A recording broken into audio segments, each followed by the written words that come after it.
noia minha.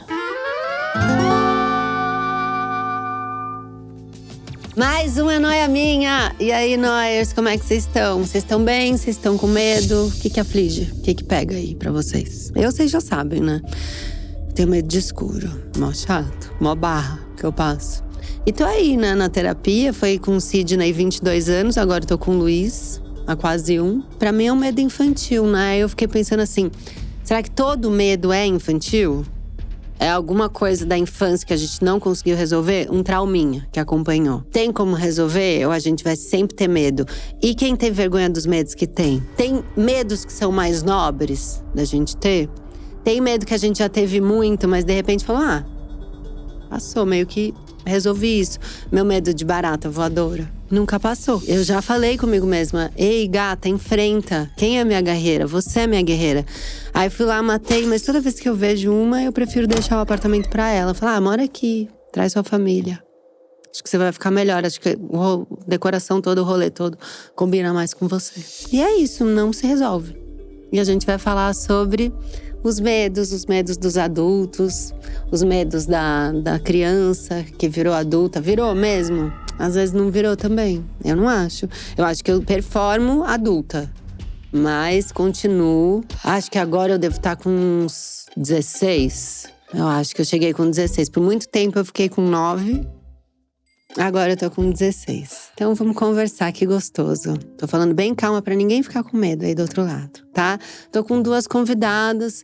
Minha amiga, podcaster, voltou. Ela que faz os ao vivos do Noia comigo. Mabê Bonafé está aqui. Oi, amiga. Tá com medo hoje? Tô com medo, amiga. É isso que é importante. É isso que eu queria que você eu viesse. Eu vim assustada. Com o seu medo. E temos também uma diretora que dirigiu coisas relacionadas a um pouco de medo, né? Ela também é roteirista, cineasta. Vera Egito está hoje com a gente. Olá. Oi, Vera. Oi, Camila e Mabê. Tá com medo? Olha, você falando assim, calminha, pra eu não ficar com medo, deu um pouco de medo. Eu achei um pouco sinistro. Assim. Não é? Eu acho que a maluca de verdade é aquela que parece que tá calma. Aquela que fala baixinho, sorrindo em momentos inoportunos. Exato. Falando absurdos enquanto sorri, né? Exato. Eu acho que é ela, a maluca de verdade, que pode acabar com a sua vida. É verdade. Acho que a gente tem que começar do começo, né? Vocês se consideram pessoas medrosas? Sim, eu sim, com certeza. Não me considero medrosa. Tenho alguns medos, mas não sei por que não me considero medrosa. Acho que é o signo de Áries que não permite. Ai, o Áries não deixa. Não deixa. É verdade. Nossa, minha mãe é ariana e ela realmente não é. O Codré. Codré não tem medo de nada, é Minha mãe não tem ariano. medo de nada. Destemidos. É. Você se considera medrosa por quê? Pra você ter uma noção, eu nunca publiquei. Mas eu tenho um livro que ele é assim, medo de. E eu falo de 50 medos que eu tive, assim. Então, eu tenho um livro escrito só de medo, assim. Tipo, porque na verdade, eu queria falar sobre a minha vida. E eu achei que, pra falar da minha vida, eu tinha que falar sobre o medo. Que eu acho que o medo permeia a minha vida toda. Que loucura. Mas aí eu escrevi eu tinha, sei lá, 19 anos e tal. Acho que hoje eu sou mais corajosa também. Acho que com os anos você vai adquirindo alguma maturidade. Mas semana passada tinha uma barata na minha casa. Liguei pra minha mãe em pânico. Porque eu tenho fobia de barata. Barata não dá. E eu não consigo. Você falou que você enfrenta, você mata. E eu não consigo. Eu mato, eu acho, porque eu fico com vergonha das crianças que estão me vendo naquela situação. Então eu acabo matando. Mas agora o Arthur percebeu que eu tenho muito medo. E ele já falou, mamãe, se precisar eu mato pra você. Ai, que fofo. Mas eu tenho uma história muito boa de quando eu era criança, eu tava na escola. E a minha fazia parte de uma turma que era a turma terrível, assim. Que era oitavo A. Todo mundo odiava, os professores odiavam, aquela coisa. E aí, no primeiro dia da professora de português, os meninos colocaram uma barata dentro da gaveta dela. Uma barata viva. Aí ela chegou, se apresentou, tal, não sei o quê. Aí ela abriu a gaveta. Quando ela abriu a gaveta, todo mundo assim na sala, né, esperando tal. Ela pegou a barata, jogou no chão, pisou, olhou pra gente e falou assim: o único medo que eu tenho na vida é de perder minha filha. Todo o resto, eu não tenho medo. E todo mundo ficou completamente em choque daquele dia. E ela virou minha professora favorita, entendeu? E eu acho que mães são tudo. Daquele dia eu falei, caralho, é ser mãe, entendeu? Acho que essa comparativa, realmente, né? Eu fiz um grupo de gestantes da Dulce Amabis, 13 anos atrás, quando eu fiquei grávida a primeira vez. Que eu chamava do AA das grávidas, né? Que é um encontro. A Dulce é doula, enfim, a Dulce é uma profissional maravilhosa. E tem esses grupos de debates. Assim, então, e de conversas, informações. E lembro de uma roda que ela falou: e aí, gente, do que vocês estão com medo? Todo mundo, né, com o mesmo nível de barriga, ali 8 meses, chegando. Todas se olharam, claro, cada uma tava com uma paranoia louquíssima, diferente. E aí começamos, e aí você ouvia os medos. Eu acho que no meu parto, meu neném vai nascer, vai ter paralisia cerebral. Eu acho que no parto eu vou ter um sangramento e morrer. Cada uma tava com um medo. Diferente. Nos ouvimos, nos ajudamos ali. E aí a Dulce falou: bom, o que eu tenho pra dizer pra vocês é pra vocês se acostumarem. Porque a maternidade é isso. Os nenês vão nascer, vai dar tudo certo. Isso que vocês estão com medo não vai acontecer. Mas vocês vão ter medo dele mamar de menos, ou perder peso, ou cair e se machucar. Ou quando adolescente, sofrer um acidente de carro na balada. Esse medo nunca vai abandonar vocês. Porque agora vocês vão ter alguém que tá longe. E a felicidade de vocês vai depender dessa pessoa. Então, esse medo vai estar aí pra sempre. E realmente, ser mãe é ter medo. E aí, claro, se você pega esse medo, ele é maior do que todos. Mas eu tenho muito medo de altura, por exemplo. Eu também. Morro de Muito medo. Tipo, nível de ficar desconfortável em escada rolante do shopping. Quando tá… Não posso olhar pra baixo. Não posso olhar pra baixo. Pra mim é muito desagradável. Sério? Eu tenho essa noia de que eu sou uma pessoa cercada por medos infantis. Que eu acho que o medo de altura… ele é justificado se eu tivesse, sei lá, no bungee jump, sabe? Que eu tô… Mas assim, numa escada rolante é muito improvável que eu vá cair. Mas é que a fobia… eu acho que foi no Sapiens que eu li que a acrofobia é a fobia mais comum, né? Acho que 60% ou 70% das pessoas têm algum nível de acrofobia. E ele fala… Sapiens, aquele livro sobre os… Sim, né? Que todo livrão, mundo leu né? em algum momento. Que em algum momento da evolução, provavelmente esse medo foi muito útil. Então, quem ficou com medo de passar ali na ravina, sobreviveu e gerou descendentes. Quem não teve medo, caiu, morreu e não reproduziu, assim. É sobrevivência, Porque né? é algo que ficou no nosso gene. É muito comum ter medo de altura. Muitos de nós temos, assim. Eu também, eu paraliso. Medo de altura e medo de entrar em buraco. Não entro em caverna, nem que me paguem, assim… Outro dia eu tava vendo um documentário sobre onde os Vietcongs se escondiam na mata durante a guerra. Impressionante, eram cidades embaixo da mata. E hoje em dia no Vietnã você pode visitar esses lugares. São pontos turísticos. E aí eu achei super interessante. E aí o repórter entra. Até você vê lá dentro. Nossa, só de ver uma pessoa entrando ali dentro eu já comecei a passar mal. Eu não entro jamais num buraco. Mas isso de filme, pra mim… outra coisa que eu não consigo assistir, que eu tenho que fechar o olho… Eu caio em todos, tá? Tudo que vocês fazem de sangue falso, de finge que vai cortar o dedo… Tudo eu só que grita, que não pode olhar e tal. Mas o mais aflitivo pra mim é cena embaixo d'água. Nossa, sim. Eu não consigo ver. Mas a pessoa se afogando ou a pessoa nadando? Não, às vezes a pessoa vai fazer um mergulho e ela tá equipada. Pra mim é muito desesperador a ideia do mergulhador, a ideia do submarino.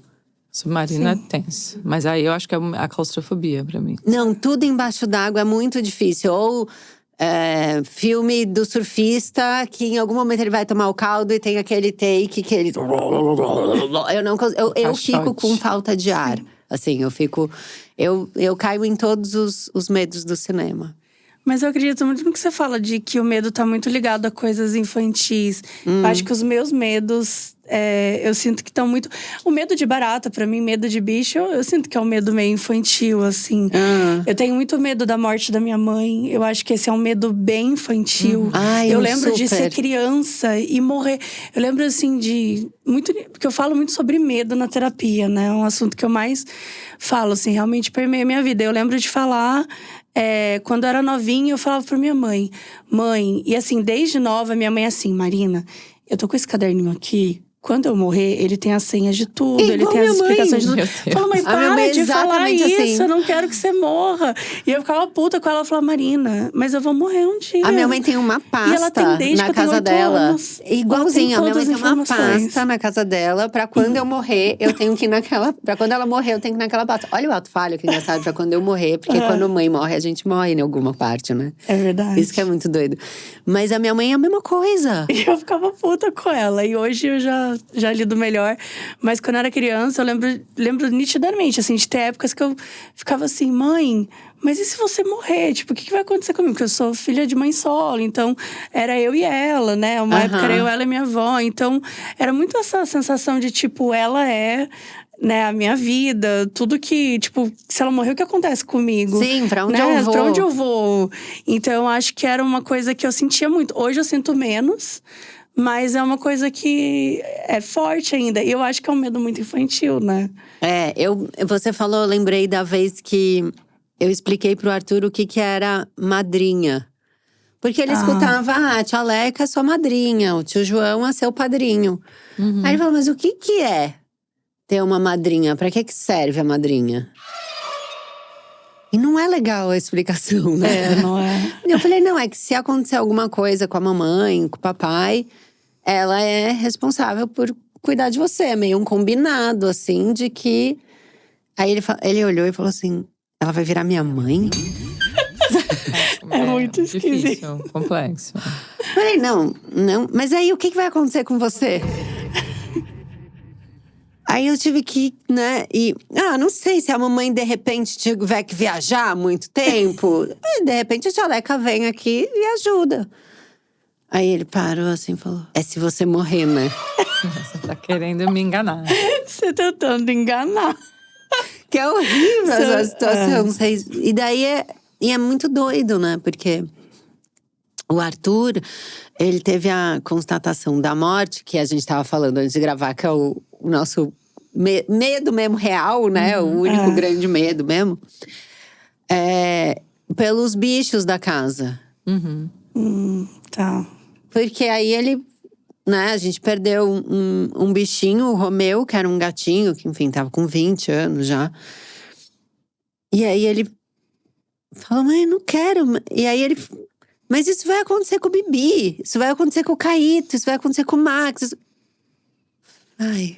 Você entende a finitude, baixa você faz esse download, né, da finitude. Aí outro link que eu fiz, que a gente tava falando do medo sempre vir em alguma parte da infância. Eu acho que essa coisa de eu não gostar de cenas debaixo d'água ou coisas em alto mar e tal. Eu sei nadar, mas a minha mãe não sabe nadar. Então, pra ela sempre foi uma questão de muito perigo a água, sabe? Era muito… E era uma coisa inegociável. Você tem que aprender a nadar. Você tem que fazer aula de natação. Você tem que… E aí, eu acho que, de alguma maneira… isso marca na gente, né? Vocês têm medo que vocês acham que veio da infância? De alguma ligação da criação que vocês tiveram? Pela minha mãe, não. Porque a minha mãe, ela sempre me criou pra ser muito corajosa. Tanto que ela… eu sempre falei dos medos pra minha mãe, desde nova. E ela sempre falava… Marina, mas medo é normal, eu também tenho medo, todo mundo tem medo. Mas o medo, ele só não pode te paralisar, né? Você tem que fazer. O medo, ele faz parte da sua vida, mas você não pode deixar de te paralisar, você tem que fazer. Então, minha mãe sempre me sempre me criou pra ser corajosa. Mas a minha avó era muito medrosa. E eu tive muitos medos com a minha avó, assim. Eu lembro, porque eu sou do interior de Minas, então… quando eu vim pra São Paulo pela primeira vez, e era muito minha vontade, eu vim pra ir no cinema, eu vim pra andar de escada rolante pela primeira vez, eu vim pra fazer várias coisas que eu achava muito legal e que eu queria muito fazer. Mas que eu lembro a primeira vez que a gente entrou no metrô, que eu suava frio. Porque eu tinha muito medo. Primeiro que era muita gente. E eu ficava assim, se eu perder aqui, se eu me perder aqui, tipo, sabe? Eu tinha… Pra onde eu vou, Pra né? onde eu vou, como é que eu… Então, eu lembro que eu suava, assim. E eu não era nova, não, tá? Eu tinha uns 14 anos, eu acho, assim. Na verdade, eu vim mais cedo pro cinema, pra fazer as coisas. Mas eu lembro dessa vez do metrô, acho que eu tinha uns 15 anos. E a minha mãe falava, Marina, tá tranquilo, você tá aqui comigo, sabe? Tipo assim, ela sempre… Mas a minha avó tinha muito medo de São Paulo. Minha avó tinha muito medo de vir pra cá. Tinha muito medo de ir pra uma cidade maior. Então, eu sempre tive essa vontade. Mas no início, eu trouxe esse medo comigo, assim. Demorou pra eu me acostumar aqui. E era uma época que você não podia ficar olhando o Google Maps. Você não tinha essa coisa de… Você tinha que se jogar na cidade. Então, você perdia no carro, por exemplo. A minha mãe tava dirigindo, a gente parava num posto pra perguntar. Ou então, se eu tava num ônibus… A primeira vez que eu peguei um ônibus, né? Porque na minha cidade não tinha essa coisa de pegar ônibus. Você ia a pé em tudo quanto é lugar. Muito bom. Eu sempre fui a pé. Aí, quando eu peguei um ônibus aqui em São Paulo pra ir pra faculdade… Que eu ficava, tipo, 1h30 dentro do ônibus. E tinham 60 pessoas. Eu lembro que nesse dia eu liguei pra minha mãe e falei… Mãe, tem 60 pessoas dentro do ônibus. Deve estar errado isso. Eu nunca vi na minha vida. Eu nunca vi. Tipo, o que é verei isso? Ela novamente. falou, não, Marina, calma. Daí eu chegava pro motorista, mas é normal essa quantidade de pessoas? E ele falou assim… Aí ele virou pra mim e falou assim, Ih, hoje tá até vazio. Juro. E aí eu fiz amizade com o motorista, aquela coisa. Eu era muito… Tipo assim, caipirona mesmo, sabe? De não entender, de não… Sabe? De ficar muito assustada, entrar num ônibus. Imagina, depois… Eu pegava as condução, as lotação, ia com a lotação aberta na rodovia, aquela loucura. E essa sensação de você dominada, e o lugar é uma delícia, né? Que é meio muito você legal. ocupou aquele espaço e você já sabe como lidar. Exato. E Mas no você, início foi Vera? louco. Eu acho que nesse sentido, desses medos que a gente tem falado, eu tô pensando aqui na infância, meu pai tinha uns programas que era acampar na natureza mesmo. Então a gente tinha muito contato com a natureza. Acho que muito incentivada também a não ter medo. Claro, ter o medo que é a proteção, né? Sim. Entender. Onde que eu li isso? Eu acho que foi no Geração Ansiosa, que é um livro sobre conexão, a geração hiperconectada, que o autor fala que o parquinho, né, onde a gente brinca, ele é um lugar perigoso. E ele precisa ser perigoso, num limite, né, da segurança. Sim. Porque a gente só aprende a não se machucar correndo risco de se machucar. E eventualmente se machucando. Então o parquinho precisa ser um lugar onde a criança pode se machucar. E aí ela… Né, sobe a escada, essa escada aqui acho que tá alta. A gente vai entendendo os limites ali, quebrando, esbarrando no outro. É proposital. E é um treino cerebral, né? E quando você estimula a criança a se pôr em risco, na verdade, você estimula ela não só a ser destemida, mas ao mesmo tempo a entender o limite do medo dela. Se você entendeu que aqui você tá com medo, então não vai. Mas se você entender o que dá, que você consegue se equilibrar, você vai. Então o medo também tem essa balança. E eu acho que eu fui criada assim. Mas eu tenho um medo que vem da infância, que é o da escassez, assim. A minha família teve grandes altos e baixos financeiros, alguns momentos bem de nada de dinheiro. E acho que isso pauta muito a minha vida adulta, assim, de trabalhar, e eu penso assim, daqui a 20 anos, o que eu vou fazer? Como eu vou trabalhar, como eu vou ganhar dinheiro quando eu tiver 70 anos, sabe? Eu fico nesses cálculos mentais, assim, pra mim não é dado, sabe? Quando eu vou no mercado e compro o que eu quero comer, assim, eu tenho uma memória infantil, assim, de restringir. Não pega isso que é caro, isso aqui não vai dar. Ou de, sei lá, devolver coisa eventualmente ali no caixa, todo mundo te olhando. Eram fases boas e fases ruins, assim, na infância e adolescência. Eu acho que isso gerou um medo da escassez mesmo. Porque a escassez é uma coisa que, quando você vive, ela fica concreta, né, no seu cérebro, assim, não é uma ideia. E falar não, né, pra um trabalho, deve dar uma culpa. Porque eu tenho isso, porque a vida do freela… ela é meio de marés, né? Às vezes você tá trabalhando mais, às vezes fica mais parado. E quando eu falo não pra alguma coisa de trabalho, assim… eu fico me policiando pra não ficar com culpa e ficar com o pensamento do tipo… agora vão parar de me chamar pra tudo. Sim. Agora acabou pra mim. E é um medo de não ter trabalho, né? Em última instância. Mas também a gente vai aprendendo a falar não por outros motivos, Sim, né? Primeiro tem que falar, porque senão a gente morre. Mas eu sinto muito, tipo assim, que eu saí do CLT em 2022, por assim dizer. Então, vir pra esse meio e tal, até uma coisa que eu discuto muito, assim. Agora, já tô mais tranquila, já, né, algumas coisas consolidadas. A gente vai… Mesmo quando não tenho necessariamente uma certeza do que tá por vir, mas a certeza de que as coisas vão se encaixando. Acho que pra mim me ajudou muito, mas durante muitos anos ali, tipo, quando eu comecei a investir nesses projetos, em podcast e tal, era uma sensação muito esquisita, porque… principalmente a gente que faz muita coisa de publicidade e tal, que… eu acho que, de uma forma geral, quem trabalha com arte, né, parece que as coisas não são pagas. Não é que, tipo, todo mês você vai lá receber o seu dinheiro certinho, né? Então, e o valor, isso pra mim… né? É subjetivo também. Nossa, é muito diferente, assim. Tipo, se chegar no mês, você receber… Ah, beleza, tem aqui esse valor. E aí, no próximo mês, você vai receber 1/3 daquele valor. Uhum. No outro mês, você não vai receber nada. E aí, daqui a 4 meses, você vai receber um dinheiro legal. Então, você conseguir organizar… Acho que o medo financeiro… talvez tenha sido um medo que a minha mãe me colocou. Porque ela trabalhou em banco, então… E a minha mãe, assim… Ela sempre me apoiou nas coisas, mas ela falava… Marina, ela tentou que eu fizesse concurso É um 1000 clássico, vezes, né? tentou 1000 vezes, assim. Aqui em São Paulo, ela falou… Marina, já que você ainda não tá sabendo o que você quer fazer e tal… e eu sabia, eu queria ser atriz de teatro. Só que eu não tinha condições financeiras de me aventurar nisso. E aí… então, fui fazer administração, fui para outros caminhos que eu gostava também. Mas eu sempre quis esse caminho, sempre quis escrever, sempre quis ser escritora. E aí, ela tinha muito assim… mas Marina, faz o concurso do Banco do Brasil, faz. Então, assim, era uns negócios que era tipo… eu fiz o concurso, né? E a minha família, tem muita gente que fez concurso e tal. Mas eu sou totalmente fora, assim. Eu sou aquela pessoa que… não fiz uma faculdade renomada. Não conseguia me ver num trabalho, tipo, de concurso mesmo.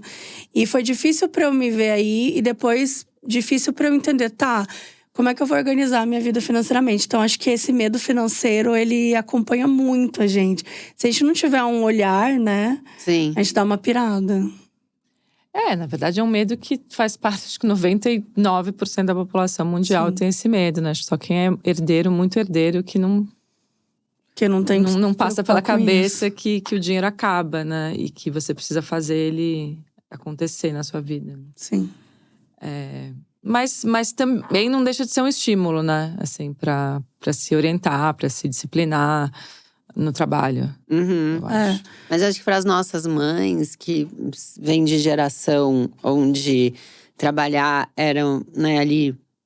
trabalhar num banco, trabalhar numa agência, né, eram trabalhos mesmo mais perfil CLT. Uhum. Quando eu trabalhei em agência, né? Quando eu pedi demissão da agência e fui… eu quero escrever livro e tal. Minha mãe ficou meio… Mas por que você não arruma um trabalho mesmo, né? Legal, mas e um trabalho, assim? Mas e se você trabalhar, né? Como é que você acha que vai ser? E é difícil pra eles ter essa visão, né? Sim. Porque a gente é uma geração que faz muitas coisas, né? Não é mais aquilo que você entra numa empresa e fica nessa mesma empresa por 25 anos e se aposenta.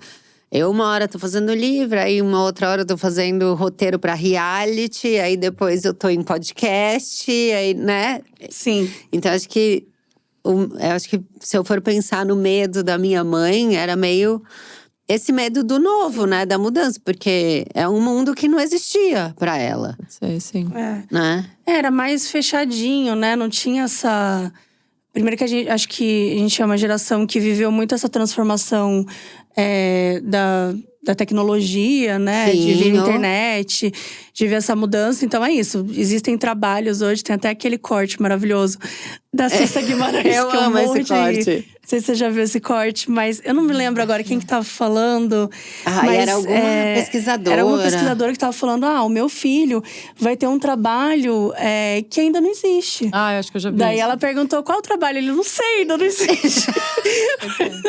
E aí eu dou muita… Sério, eu adoro esse corte. Mas assim, era isso que ela tava falando, né? Tipo, vão ter vários trabalhos que daqui a 20 anos que a gente nem imagina que exista, né? Sim. Que é, sei lá, uma rede social que ainda não existiu, ou uma coisa que ainda não foi criada. inventada, uma tecnologia ainda não inventada, ou pra parte da ciência, enfim. A minha mãe era datilógrafa quando eu era criança.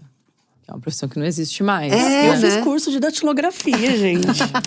Sabe? Tipo, é muito louco. E era uma baita profissão. Pensei que as empresas… né, precisavam escrever carta, todos os documentos e não tinha computador, né? Quem é novo não consegue imaginar que isso acontecia ontem, né? E era uma entrada das mulheres no mercado de trabalho, era pela datilografia, né? Isso que é muito doido. Sim, porque cursava magistério, né? E aí, assim, minha mãe sabe tudo de ortografia, assim. Você pergunta pra ela qualquer coisa, que ela batia não sei quantas palavras por minuto. E aí acabou a profissão. Outras nasceram também, né? Quando eu fui estudar cinema, em 2003, eu entrei na ECA. Era uma carreira, talvez ousada. Porque o mercado era outro mercado, né? 20 anos atrás. 25 anos atrás e tal. Não tinha os streamings, não tinha… Tinha uma perspectiva de trabalhar… Talvez na Globo, talvez com publicidade. E era mais masculino na época, o ambiente? Era bem masculino. Era bem masculino. Na ECA, você diz? Ou no cinema? Não, no mercado mesmo de cinema. Sim. Eu acho que esses 20 e poucos anos a gente viveu muitas transformações, né? Eu voltei na ECA esses tempos agora para falar com os alunos. E as cotas mudaram muito a universidade, né? A minha turma era uma turma toda branca. Na minha turma, a maioria eram 35, tinham 9 meninas só. Caramba. E isso mudou muito. Hoje eu vi a turma do primeiro ano, é uma turma muito diversa, assim. Você vê o futuro do audiovisual ali bem mais positivo, assim. Uma mudança, uma revolução que está acontecendo na ECA, que eu tenho certeza que isso vai reverberar no corpo docente já, né? Porque as pessoas vão se formar, fazer mestrado, doutorado. Então vai ter mais diversidade também entre os professores. Mas quando eu estudei, não, era isso, era bem pouco diverso. E quando eu comecei a trabalhar também, ser diretora não era uma coisa tão comum. Me ocorreu uma noia agora que não tem nada a ver com a pauta, mas eu vou aproveitar a sua presença para eu tirar ela. Você falou dessa diversidade importante que hoje em dia que, né, as cotas proporcionaram aí para o mercado. E eu acho muito legal. Esses dias eu fiz um meet and greet no Spotify com os 50 maiores ouvintes do podcast.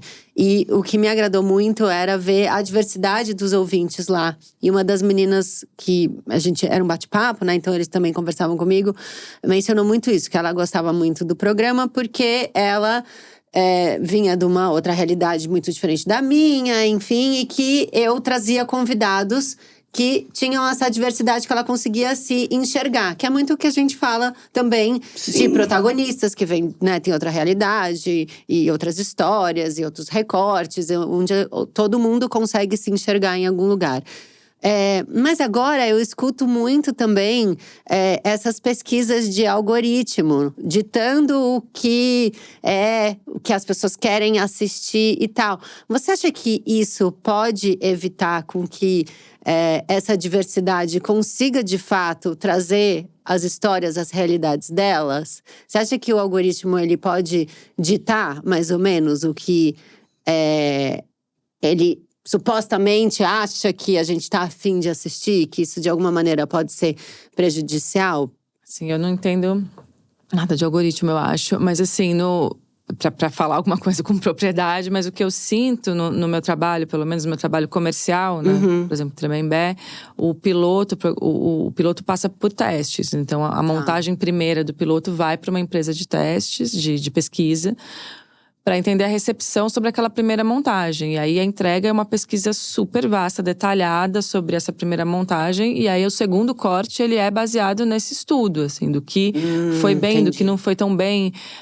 Isso é um projeto super comercial, né? Claro que o Batalha do Maria Antônia, que é o meu filme em preto e branco, em 16mm, um drama histórico, não passou por pesquisa nenhuma. É um trabalho autoral, que é um outro caminho, né? Então eu acho que, não sei se é o algoritmo, mas pensando numa pesquisa que também, que é um pouco isso, né? Que vai qualificando ali os gostos, as intenções.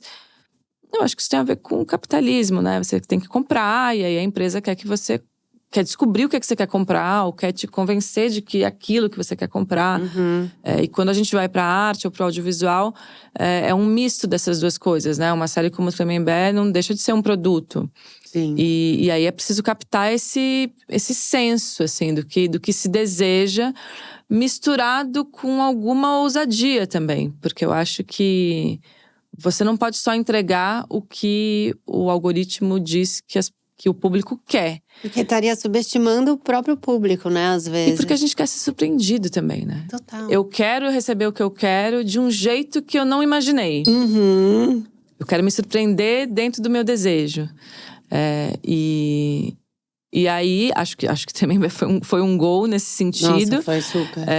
Enfim, que inclusive não deixa de ser, voltando para o nosso tema, não deixa de falar sobre medo, né? Acho que o seu trabalho também. E aí, talvez seja o outro lugar do medo, né? O quanto a gente deseja o medo, né? Cara, então, isso é Quanto outra… a gente gosta do medo, assim. De sentir medo, ou de imaginar que a gente tá com medo. Imaginar situações de risco. Imaginar, não ver, ouvir essas histórias, assim. É um credo, que delícia, né? Que horrível, me conta mais, né? Vem disso, né? Que horrível, me conta mais.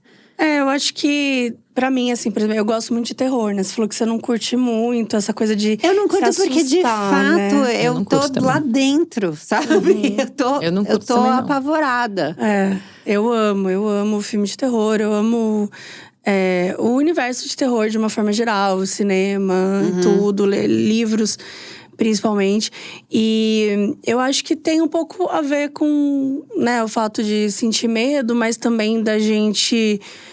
eu acho que o medo, ele gera várias coisas. Você comentou também sobre o medo também é uma forma de limite, né? De colocar limites. Você até falou do parquinho da criança. E eu lembrei porque eu tenho um afilhado, né? Que vai fazer 4 anos. Tá sendo muito legal acompanhar a criação de uma criancinha, assim. Desde pequenininha, ajudando ele a construir um ser humano. Porque eu me policio muito pra não deixar ele com medo de nada, sabe? Pra não trazer, assim, nada do que eu tive, pra eu não, sabe? E ao mesmo tempo, você entender que… sabe, aquela coisa do tipo… mas ele quer jogar a água aqui no chão. E aí você já fala, não joga. Mas às vezes é importante ele jogar pra ele entender o que é aquilo. Pra ele entender por que não é pra fazer. Então acho que essa coisa da criança também, descobrir os próprios limites. Descobrir por que eu não posso pular aqui? Porque machuca. É muito legal, assim, sabe? Fazer parte desse momento, assim. Inclusive, eu tento ler muito sobre… Pra ser a tia, ele me chama da tia doidinha, né? Tia loucona. Então eu falo, não, você é a tia que estraga, né? A tia que vai levar pra assistir filme, pra um monte de coisa. Mas eu amo, assim, tá participando desse momento e descobrindo as coisas que ele assusta, tadinho. Ele quebrou o braço recentemente, ele já tirou o gesso, mas assim… você via ele na rua, assim, com o braço quebrado, 3 anos, todo mundo ficava olhando. E assim, uma peste, corria, brincava, não impediu nada, assim. E é muito legal isso, ele não ficou com medo, né? Porque eu lembro, eu quebrei o braço bem mais velho, eu tinha 8 anos. E eu quase que eu quebro o próprio braço que já estava quebrado. Porque eu não deixava de fazer, eu fui uma criança muito louca, assim, de brincar, de me jogar, de me machucar muito. Mas então você não tinha medo quando você era criança? Não. O medo foi vindo depois? Eu acho que esses medos eles tinham, mas não eram impeditivos, assim. Acho que o medo eu tinha vários medos, mas eles não me impediam. Tipo, eu fui uma criança na rua de fazer muita coisa. Eu acho até que eu era mais corajosa do que mais tarde. Eu sinto que eu fui ficando mais medrosa, sabia? Eu acho que eu fui ficando mais medrosa com o tempo. E eu acho muito legal, tipo, de ver… Não, ele tá crescendo… né, tipo, de um jeito muito legal. Ele é uma criança saudável, que brinca como uma criança e vai construir os seus próprios medos, mas eu não quero contribuir com isso. Não quero que passe. São os inibidores, né? Eu acho que você tinha chegado já quando a gente tava falando da Rosa Monteiro? Sim. Vocês falaram, eu fui ficando com mais medo, né? Quando eu cresci. Eu lembrei do papo do Perigo de Estar Lúcida, que eu tô lendo agora. E que ela fala que o cérebro infantil, quando a gente nasce, ele faz as sinapses, os neurônios, eles estão claro, a gente tá formando o cérebro. E aí tem muito mais conexões estimulantes para você conseguir aprender, né? Como é que faz tudo. Então você vai conectando tudo com tudo. E o cérebro vai envelhecendo com a preponderância dos inibidores, né? Então, quando eu olho essa xícara, né? Eu sou criança, ela pode virar esse copo, pode virar uma torre. Eu viro todas ao contrário, viro um castelinho. Porque o meu cérebro tá fazendo conexões a todo momento. A gente vai envelhecendo. E eu não penso mais nisso, né? O cérebro vai inibindo esse tipo de conexão e fazendo conexões mais úteis, mais práticas para a vida, para a sobrevivência. E que tem, a Rosa fala que tem 15% mais ou menos da população que tem um cérebro que tende ao infantil. Os inibidores não trabalham muito, não conseguiram se desenvolver tanto. Essas pessoas seguem fazendo conexões. Você descobriu? Essas pessoas seguem fazendo conexões inúteis. Assim. Com certeza. E tem uma grande tendência a serem escritores, pessoas criativas. Ela fala muito de escritores, porque ela é escritora, mas profissões criativas no geral, assim. Porque justamente o seu cérebro vai testando possibilidades absurdas e criando histórias, né? Criando imagens. Gente, olha. Ai, que bom que a gente tá nessa falha. Né? Pois é. Agora eu acho que talvez em outro lugar os inibidores tratem desses medos. Tipo, você vai se machucar, não vai, não arrisca. Mas claro, eu também como roteirista sinto o meu cérebro sempre fazendo conexões absurdas e aí volta, tá? Ou anota, né? Tem que anotar, porque pode virar trabalho também. Pode. Né? Exato. Mas a coisa do medo que eu acho muito legal, apesar da gente estar falando, né, que nós somos aqui mais medrosos e tal, mas você vê que isso não tem impedido a gente de fazer novas coisas, né? Eu acho que o medo, em vários momentos da minha vida, ele já me impediu muito, assim. Já me impediu, tipo, ai, não vou fazer tal coisa, ai, não vou fazer uma viagem sozinha, ai, não, eu tinha muito medo de dirigir. Né, eu tinha muito essa coisa. E aí eu, quando eu fui conquistando essas novas coisas, acho que, tipo, tá, eu tenho medo disso, então eu quero fazer. Tipo, tinha medo de viajar sozinha, fui viajar sozinha, que é maravilhoso.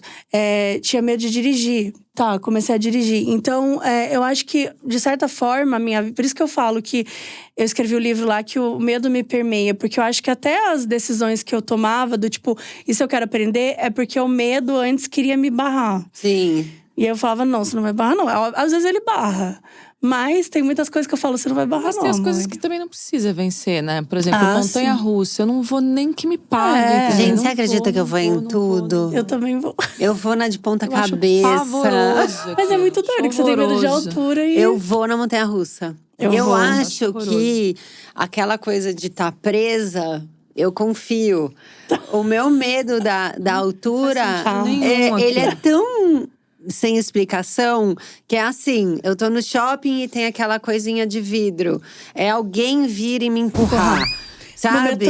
No metrô. Empurrar. Nossa! Gente. Mas esse do metrô fica é um assim clássico. Não, eu fico assim, gente, não, no metrô. Não, certeza. E tem uma cena que eu acho que é daquela série antiga, acho que é House of Cards, que a menina morre Sim. assim. E aí, quando eu vi aquilo, eu fiquei muito brava, sabe? Eu fiz tipo, não! Por que vocês fizeram isso? Vocês deixaram isso muito real, sabe? Tampando medo. Nossa, foi aquela cena, meu Deus. O que eu queria perguntar de você ter trabalhado com Tremembé é se em algum momento, pelo tema, pela pesquisa, pelo assunto, você sentiu medo de entrar em contato com aquelas histórias, sabe? Em algum grau, espectro da sua vida, assim. Eu acho que o medo… Eu acho que o que atrai no true crime, o que é fascinante, é realmente esse assombro, né? De ler aquelas histórias e falar, como é que pode? Como é que é possível alguém fazer isso? Porque no final das contas, os protagonistas de Tremembé, eles cometeram crimes terríveis. E quando você vai ver os coadjuvantes, só piora, né? E assim, quando você lê os livros do Ulysses Campbell, assim, os crimes de lá… Porque é um presídio para crimes bárbaros.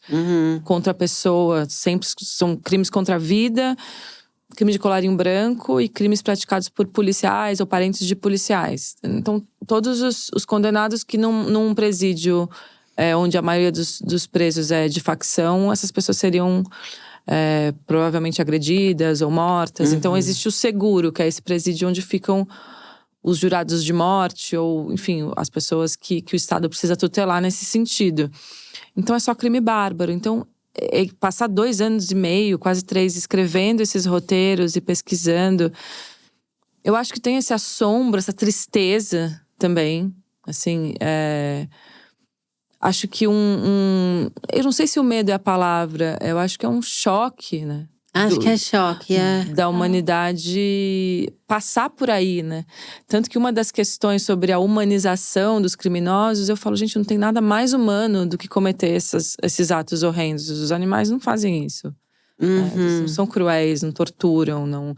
Isso é humano, assim. Isso é a nossa face sombria e assustadora, assim. E que é isso, é bem humano e bem terrível. Ao mesmo tempo, a série, acho que talvez por isso mesmo, a gente passe por Por exemplo, as cenas dos crimes, você não vê as vítimas, né? Que era um conceito muito forte pra mim, muito importante, de não explorar essa imagem degradante de uma pessoa ali sofrendo. Então não tem sangue em Tremembé. Se você reparar bem, não tem, você não vê os crimes. Você vê a pessoa cometendo o crime, a câmera tá sempre nela, mas você não vê. E era muito forte fazer essas cenas, né? Eu fiquei com muito medo de ver a parte dos Nardoni, que pra mim é o que pega muito, assim. E o jeito que foi ali posto, eu achei que eu ia acelerar, sabe, nessa parte. Mas eu consegui assistir, apesar de ainda assim angustiante. E filmar terrível. foi terrível. Porque a gente achou um apartamento que tem a planta do apartamento que aconteceu o crime. A gente tem 3 crianças, mas elas não estão na cena, né? A gente filmou uma cena que as crianças ficavam no quarto. E que um dos atores mirins, ele tava curtindo muito o colo da Bianca, ele era nenê, da Bianca, da atriz. E ele ficava muito bravo quando ela botava ele na cama. E aí ele começou a chorar, assim. E a gente gravou uma vez, porque ela deixou ele na cama, ele começou a chorar, ela saiu e aí filmou 1 segundo. Eu falei, gente, corta, que eu também não consigo ver criança chorando, que me dá desespero. E aí a gente filmou isso, porque ele queria ficar com ela, entendeu? Eles tiveram um lance, assim, E aí ele foi pra mãe dele e tal, as crianças saíram, foram embora pra casa. Porque inclusive a gente não pode filmar com crianças depois das 10 da noite. Tem várias leis que protegem as crianças. E a gente começou a filmar a cena do crime. Com uma boneca. Então, nenhuma criança, inclusive, ensaiou essa cena, ouviu essa cena. E era terrível, porque era uma boneca com peso e tamanho e figurino, né? Que a gente não filma também, obviamente. Mas foi uma cena muito difícil de filmar, assim. Muito difícil de refazer aquilo, né? Imaginar que alguém fez aquilo. Na realidade, eu acho que é por isso que o True Crime é tão forte em comparação com filmes de crimes imaginários, né? Sim. Porque você fala, cara, esse horror tá aqui ao lado, né? Teve uma atriz que falou, gente, é muito importante a gente entender que a pessoa que comete um crime horrendo, ela não é um monstrinho com chifres. Ela é realmente aquela pessoa super legal. Que né, se você pensar que acho que mais de 70% dos estupros acontece dentro de casa, com meninas menores de idade… Não é o monstro que tá lá fora, é o tio, é o pai, é o avô. São os caras massa, entendeu? Então, colocar também esses crimes horrendos em pessoas que são pessoas normais… também dá uma outra perspectiva, assim. Do medo e também da consciência de que, sim, nós, sapiens, temos essa capacidade de atingir o horror. E no lugar do treino, do parquinho, é um pouco de… Porque o maior consumidor de true crime é a mulher, né? O público maior é feminino. Que aí tem teorias e tal, de que o nosso cérebro fica tentando mapear situações de perigo. E como é que eu escapo disso se acontecer, sabe? Cara, pra mim totalmente. Os estudos de true crime, de público, né, da audiência feminina, eles mapeiam várias coisas. Primeiro, o interesse da mente humana, que é uma coisa que todo mundo tem e tal. Existe a curiosidade mórbida, o sensacionalismo, que existe desde a Idade Média. Então, a curiosidade por aquela história, por aquela narrativa. E existe o conhecimento, né? Conhecimento é poder. Então, quando você conhece as histórias, quando você conhece muitas dessas narrativas, você… Ah, tá, mas ela fez isso. Ou então, tipo, ela denunciou, ela procurou ajuda aqui. Então, acho que pra gente, até falando desse ponto, né? Como você comentou, 70% dos estupros acontecem dentro de casa. Eu acho que tem tantas histórias que a gente já falou sobre, que a gente depois vê, mas foi só a partir de quando eu vi assistindo a novela, ou quando eu ouvi um episódio, que eu entendi o que estava acontecendo, que eu entendi o que eu já vivi, sabe? De coisas assim, por isso que é tão importante, né? Acho que foi ano passado que teve uma novela que tinha um crime de violência doméstica que explodiu no dia seguinte o número de denúncias. Significa que no dia seguinte, por coincidência, teve? Não, sempre tem. Só que é conhecimento, as pessoas entenderem ali, ou sentir influenciada, ou sentir que elas têm ali uma forma de acolhimento. Então, muito dessa audiência feminina, entendo que seja isso mesmo, tipo, essa necessidade de se sentir mais segura, né? Com letrada, confiança, né? Letrada. Eu entendo como funciona. Ou então, conhecer até o próprio modus operandi de como as coisas funcionam. Então, geralmente faz assim. Geralmente, isso aí… Porque muitas vezes as pessoas passam por uma situação e aí falam… Ai, não, mas acho que eu tive um pouco de culpa. Acho que foi algo que eu fiz… Não, são predadores. São pessoas que, se não fizesse com você… E não é porque você pediu, porque você tava lá. Se tivesse uma outra pessoa ali, teria sido outra pessoa. E provavelmente vão ter outras vítimas. Então, eu gosto muito de como… falar sobre true crime me fez compreender mais, né, como funciona mesmo o mundo. E eu acho que quando a gente faz o modus operandi, que a gente perpassa ali por… A gente fala de muitas vezes de situações que só poderiam ter acontecido naquela época, porque naquela época o pensamento era outro, então a vivência era outro, contextos históricos, raciais, culturais, tudo isso né, a gente assiste, por exemplo, Praia dos Ossos, né? Ouve Praia dos Ossos, ou assiste esse documentário agora que fez. Como é que um cara pode matar uma mulher e ainda sair como vítima? Como que isso pode acontecer? Mas era o contexto da época. Fazia todo sentido. Ainda acontece muito forte, mas eu acho que naquela época era um outro tipo de contexto, né? Em que as pessoas realmente ficaram totalmente do lado dele e enfim. Não, o choque era a entrevista, né? Que as pessoas entrevistavam as pessoas na rua e falavam… eu acho que ela mereceu. Exato. Ela traiu, ela fez tal coisa. Que era uma coisa que eu também… Quando a Júlia Prioli, que é a executiva criativa do Prime, que pensou em Tremembé, teve essa ideia e me chamou para escrever e dirigir, me contou da visão, porque ela pegou as biografias, né, da Elise e da Suzane, ele tinha lido as duas e falou… Não é sobre a vida delas, é sobre esse convívio. Porque ela viu que tinha personagens em comum, porque elas conviveram em Tremembé, no semiaberto, e falou… Cara, é isso que a gente tem que falar. Não é o antes, as supostas motivações. E até porque a gente já tinha, né? E tem os outros personagens, né, que eu acho que, claro, é super delicado você entrar nessa. A pessoa fez isso porque ela teve uma infância difícil. Tantas infâncias difíceis e a pessoa não faz isso. Então, talvez não fosse um lugar que eu quisesse acessar como roteirista. Mas no Tremembé tem o crime, todos condenados. A gente não vai debater isso. Se fez, se não fez, por que fez. Não é sobre isso, é sobre esse encontro dessas mentes no semiaberto, que é um lugar de beliches. Inclusive, a gente estudava e lia os relatos deles com muito medo lá dentro também.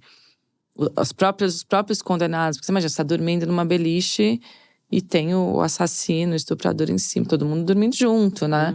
E você também é um deles, ok. Mas as pessoas tinham muito medo. Tem muitos relatos lá dentro de medo, de pesadelo, de visões fantasmagóricas, relatos lá dentro. E porque o medo, claro, a pessoa pratica o mal tá ali, né? Na série tem uma cena de pesadelo e tal, da Elise com esse medo. Então, acho que o treino… Acho que em Tremembé a gente não treina nesse lugar de como porque os crimes acontecem, mas é como as pessoas seguem… Porque os personagens todos são mentirosos, manipuladores. E como esse mecanismo segue na vida após o crime, né? Que na época do Dock Street era bem questionado. Não, ele nunca mais vai fazer isso de novo, porque foi um crime do coração, né? Exato. E Crime de honra, né? um crime de honra. E foi ela que provocou, então ele que ficou mexido.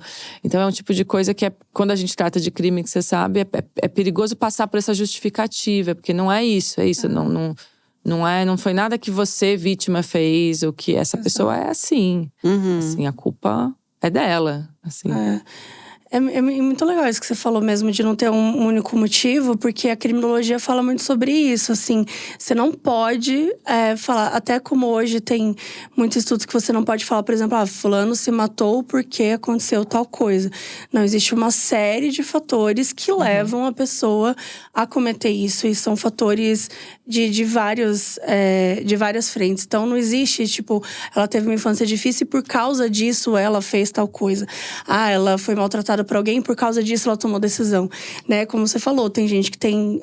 você põe duas pessoas de uma mesma família, tiveram a mesma construção ali, o mesmo contexto histórico, mesmo contexto financeiro, por que um cometeu um crime e outro não? Então, existem diversos fatores que levam, né? Mas acho que uma coisa muito legal e você provavelmente deve ter passado bastante nisso, é que os crimes, eles nada mais são do que um reflexo da sociedade. Os pensamentos, os preconceitos que a sociedade tem, os medos que a sociedade tem. Eu tenho medo de gay. Então, se de repente eu moro numa rua e aí aconteceu um crime, eu acho que foi aquele meu vizinho, porque ele é gay. Quer dizer, o seu medo. Ou então, eu acho que foi a travesti, porque eu tenho medo, eu não conheço. Então, acho que foi a pessoa trans. Então, eu acho que o medo também, ele muitas vezes faz você, né? Quantos filmes não são sobre essas histórias de, tipo, aconteceu um crime e aí automaticamente a pessoa levou a culpa porque ela era uma pessoa que ela era vista de uma forma diferente pelas outras pessoas. Porque é um nerd, ou porque eu não sei o quê. Quer dizer, é o medo. Quando você tem aquele medo, você automaticamente coloca aquela pessoa num outro lugar. Que é o desconhecimento. Que é o desconhecimento. Né? Pois é, e aí também quando você vê os crimes bárbaros, eles não têm nada a ver com isso, né? As pessoas que cometem esses crimes, muitas não passaram por nenhum tipo de exclusão financeira, não tem nada a ver com isso, né? E nem casos de abuso necessariamente, não é tão simples de explicar, né? Mas a maioria são infâncias difíceis, assim, pelo menos dos casos de serial killer, né? Que a gente estuda bastante, a maioria teve infância difícil, mas teve vários que, assim, teve infâncias maravilhosas e simplesmente… Não tem absolutamente nada a ver. Suzane, a princípio, não tem nada disso. Os Natone. Então, claro, dificuldade sim. Acho que cada uma aqui pode falar das suas. Mas acho que tem um mistério também no True Crime. Que acho que envolve esse nosso medo do desconhecido. E é um medo-atração de ser indecifrável, né? Porque esses casos você fala, por que a pessoa fez isso? Como é que a pessoa é capaz de fazer isso? Sim. E é amedrontador e é fascinante também, porque a gente não vai ter essas respostas. Não vai ter essas respostas. Eu acho muito doido quando entrevistam os vizinhos, sabe? Aconteceu um crime e aí aparece, ele morava aqui, ele trabalhava aqui. E aí aparece sempre assim… Não, ele era ótimo. Nossa, pessoa, assim. Nossa, eu tenho tanta raiva disso. Era uma família incrível. Você não sabe nada, você nem conhece. Não, ele era sabe, as pessoas têm essa mania de falar… Isso que você falou também de monstro, eu acho muito interessante o quanto a gente foi identificando, eu e a Carol, durante esses anos, que é isso, as pessoas colocam num outro lugar, né? Um monstro. Quantos monstros, quantas lendas urbanas em cidade não eram pessoas que estavam cometendo crimes ali e que foi atribuída, não, isso aí é coisa de lobisomem, isso aí é um fantasma. E não, tinham pessoas que realmente eram responsáveis ali atrás. Era um conde que torturava meninas, adolescentes o Vlad, o Empalador. E que virou essa lenda do vampiro, né? Ele era um psicopata. Então muitas dessas histórias nascem disso aí, assim. Aí falar é um monstro. E é muito importante. Tem até um jurista que falou uma vez… Todo mundo pode matar. Todo mundo aqui… A partir do momento que você nasceu e que, enfim… Sabe, você tem a capacidade de matar. É horrível, mas todo mundo tem a capacidade de matar. O que a gente tem como sociedade, o que a gente… e o que se espera, né, é que a gente não cometa nenhum tipo de crime, não faça nenhum tipo de coisa que machuque o outro. Porque tem gente também que às vezes não mata, mas que destrói a vida daquela pessoa da mesma forma. Tem muitas pessoas que são sociopatas, enfim, que manipulam, que destroem, que passam por cima no trabalho. Você vê, a pessoa, ela não tirou um sangue daquela pessoa, mas ela destruiu a vida dela de alguma maneira também. Sim. Então, não precisa, entre aspas, só, né, cometer já ir pro homicídio. Eu acho que tem pessoas que realmente cometem coisas que a gente nem tem ideia, assim. Mas porque o ser humano atinge esse nível de crueldade mesmo. E acho que… Você falou do sobrenatural. Eu pensei que tem em outros momentos que você tava falando, eu pensei… E o que todo mundo tem medo e você não tem? Tem alguma coisa assim? Porque, por exemplo, eu não tenho nenhum medo de fantasma, ou de monstro, de vampiro. Zero, Também assim. não. De espírito, vocês não têm? Nenhum medo. Gente, Não, eu sempre tive. Eu tenho, assim… Quando Eu se ando uma no pessoa tá me escuro, contando na uma rua. história… Eu tenho medo de gente viva. Gente morta, não. Acho que morreu, Eu não acabou. tenho medo de espírito, mas eu acredito. Se uma pessoa tá me contando uma história, assim… A forma como, né, conta, tal, eu posso ficar meio assustada. Já tive algumas sensações de estar sendo observada, de ver um vulto, aí me assustou. Mas, geralmente, não tenho medo. Sabe qual que era o meu maior pavor? Era ter a criança, o Arthur, ser aquela criança que vê coisa. Do amigo imaginário. Ele tem amigo Oi, imaginário? né? Tipo, você Não, olha e fala, oi, ele pra quê? teve, mas o amigo imaginário dele era a formiga, que realmente… Ah, que é o livrinho. Que é a Kibe, o livro que a gente escreveu. Que ele resolveu que ele tinha uma formiga amiga e tinha muita relação com medo. Porque eu percebi que ele me fazia perguntas sobre a Kibe pra medir o próprio medo. Então, mamãe, você acha que a Kibe pode descer aquele escorregador grandão? Eu falava, eu acho que pode. Aí ele falava, então acho que eu também vou. Né? Então foi uma maneira dele… De tirar dele e colocar Sim. pra um terceiro ali. E aí teve, mas graças a Deus ele nunca foi a criança que falou… não, que veio um velhinho conversar comigo. Conversei com o vovô ontem.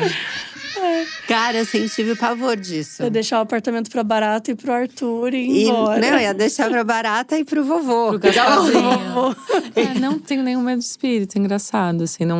Nunca vivi também nenhuma situação que eu achasse que mas também é que eu não acredito, né? Então também, acho que é isso. Claro, andar numa rua escura me daria medo de alguém vivo aparecer. Mas alguém morto, não. No cemitério de alguém vivo aparecer. Também é um lugar perigoso, né? Mas também não passei em cemitério. Mas quando eu preciso cruzar um cemitério para uma cerimônia, eu também não tenho nenhum medo. Nossa, eu acho que eu melhorei muito medo de espírito. Porque eu acho que os anos vão se passando e nada vai acontecendo. Então eu já consigo me convencer de que talvez eu não tenha esse… dom, não sei, mas não… Mediunidade. Não tenho nenhum tipo de mediunidade, mas já foi um medo enorme, assim. Eu acho que por também ter família no interior e ter essas histórias, né? A roça gera muito isso, né? Eu tenho casa na roça e o breu da noite na roça é um breu que você desconhece na cidade, né? Sim. Porque não é que tá escuro, é assim, aqui você já não enxerga Não vê. nada. Não, eu acho que tem também a coisa de… Pelo menos em Águas de São Pedro tinha a benzedeira, sabe? Nossa. Da família, então todo mundo ia na benzedeira e aí tinha as histórias de… os termos, né, que usavam. Eu lembro que uma vez eu fui na Dona Júlia, que era a benzedeira. E a minha avó falou, olha, ela é muito difícil de dormir e tal. Mas eu era difícil de dormir porque eu tinha medo escuro. E aí ela falou, eu vou dar um negócio pra ela. Eu vou fazer uma oração aqui e tal. Porque ela tá com o bichinho assustado. E aí eu ouvi aquilo, eu falava assim, eu tô com o quê? O que é o bichinho assustado? Era algum termo que ela usou pra dizer que eu tava com medo de dormir e… Enfim. Gente, entendi o tema desse podcast, é o bichinho assustado. Bichinho assustado. Estamos com o bichinho assustado. E pra mim, eu fiquei meses ali com aquilo. Cara, eu vou dormir, onde é que tá esse bichinho? Né? Ele vai sair que horas? Mas você sabe que eu não vou lembrar a fonte, sou péssima com fonte. Mas foi um texto de psicanálise que fala que a insônia…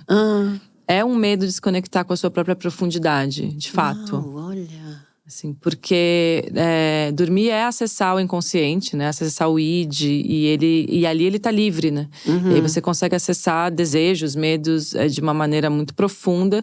E não dormir não vou acessar. Não vou chegar nesse lugar, não quero. Não quero tocar esse ponto meu. Quero ficar aqui no superego. Não vou dormir, não vou dormir. Porque é a entrega, né? Quando você se entrega pro sono, você se entrega pro desconhecido. Então tem algo de controle, né? De fantasia de controle, e de medo do seu desconhecido, né? Tudo meu passa por controle, eu acho. Eu também, esse medo de dormir, eu já tive muito. Não tinha medo do escuro, mas medo de dormir, assim, sabe? A coisa do. Ai, tô perdendo, sabe? Sim. E aí, tipo, não tô vivendo quando eu tô dormindo. E não tava fazendo nada importante também, entendeu? E aí, acordada fazendo Tava lá.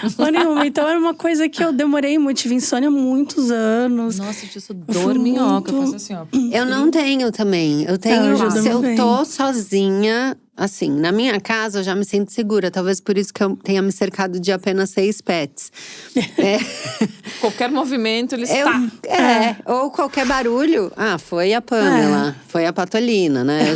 Entendeu? Você tem uma desculpa. Protege. Não é que foi um ladrão ou um espírito. Entendeu?